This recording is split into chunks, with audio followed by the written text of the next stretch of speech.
अस्सलामुअलैकुम। BBC 11 headlines news के साथ मैं मोहम्मद उमर मलिक। सबसे पहले नज़र डालते हैं दिन भर के अहम हेडलाइंस पर। पाक ईरान सरहद पर दहशतगर्दों की फायरिंग से सिक्योरिटी फोर्सेस के 4 जवान शहीद हो गए हैं। तफसीलात के मुताबिक पाक फौज के शोबा ताल्लुकात MISPR के मुताबिक दहशतगर्दों ने ईरान की सरजमीन से पंजगोर में फायरिंग की, जिसमें सिक्योरिटी फोर्सेस के 4 जवान जाम शहादत नोश कर गए।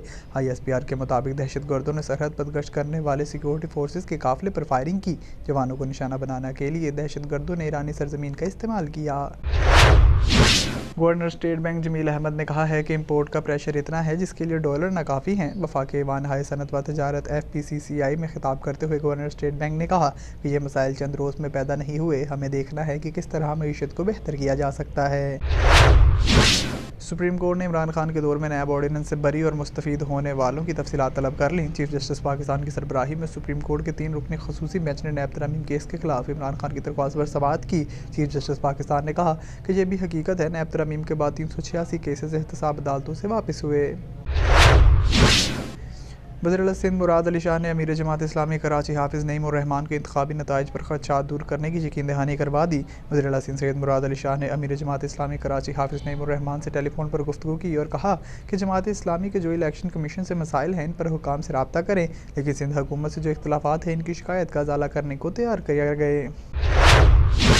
पाकिस्तान तहरीक इंसाफ के चेयरमैन इमरान खान ने कहा है कि हुकूमत अप्रैल में इलेक्शन कराने पर मजबूर हो जाएगी। बरतानवी नशरियाती इदारे को इंटरव्यू में PTI के चेयरमैन इमरान खान ने कहा कि इस वक्त 2 महीने भी बहुत दूर लग रहे हैं। मेरी पेशगोई है, जो भी हो जाए, ये हुकूमत अप्रैल में इलेक्शन कराने पर मजबूर हो जाएगी। ये हुकूमत ऑक्शन से आई है, इलेक्शन से नहीं। पाकिस्तान तहरीक इंसाफ अपने कई अरकान के इस्तीफ़ों की मंजूरी के बावजूद कौमी असम्बली के 3 अहम ओहदे लेने की ख्वाहिशमंद है। ज़राए के मुताबिक PTI ने कौमी असम्बली में opposition leader, chairman public accounts committee PAC और पार्लिमानी लीडर के मामले पर स्पीकर राजा परवेज़ अशरफ से राब्ते का फैसला किया है। इस सिलसिले में पार्टी रहनुमा परवेज़ खटक और आमिर डोगर को टास्क दिया गया है।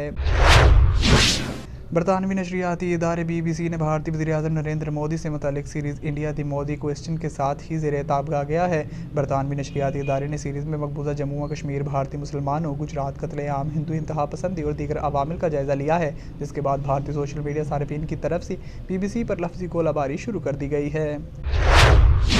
इंटरनेशनल क्रिकेट काउंसिल ICC ने नई टेस्ट रैंकिंग जारी कर दी। कप्तान बाबर आजम की वनडे में पहली पोजीशन खतरे में पड़ गई।